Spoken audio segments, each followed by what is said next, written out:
Kaj pa to, kar eni lasje v mojem avtu? Ste se sam Maja vozila z njimi. V avtu sem našel lase, ki niso ne moji, ne od moje punce. Zato grem v nacionalni forenzični laboratorij, tako imenovane CSI Ljubljana, da ugotovim, kateri osel je pustil dlake v mojem avtu.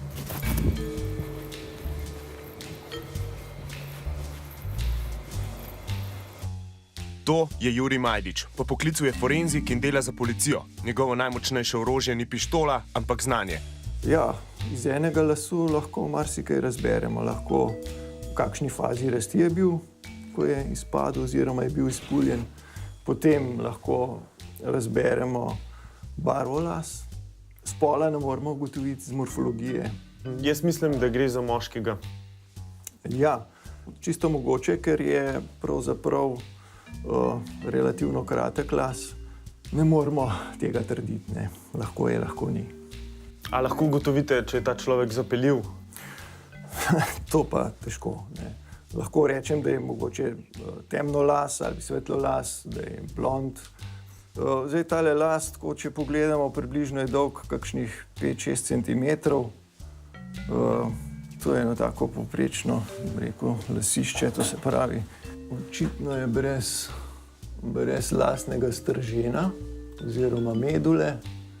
Bomo pa pogledali še, kakšen je lasni koren. Lahko pa ugotovimo, da je bil ta las naravno izpadel in da ni bil odtrgan, torej ni bilo nekega strastnega prerivanja. Če je izpuljen v fazi rasti, potem je možna preiskava DNK-ja. Tole je naravno izpadel las, to se pravi, ne bo primeren za DNK analizo, ampak samo za preiskavo morfoloških značilnosti. A lahko ugotovite, če se ta človek drogira?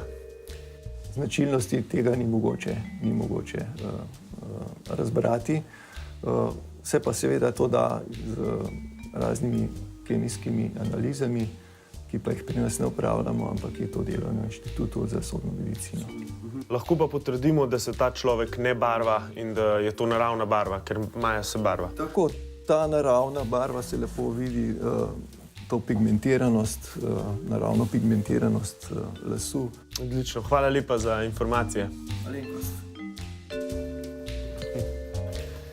Strokovnjaki so ugotovili, da gre najbrž za moški las svetlejše barve, ki ni bil barvan, in sedaj sledi en zelo neznanstven postopek iracionalne čustvene reakcije, ki bo najbrž se zaključil z batinami. Živjo! Ej, ne boš verjel, kaj sem našel v svojem avtu?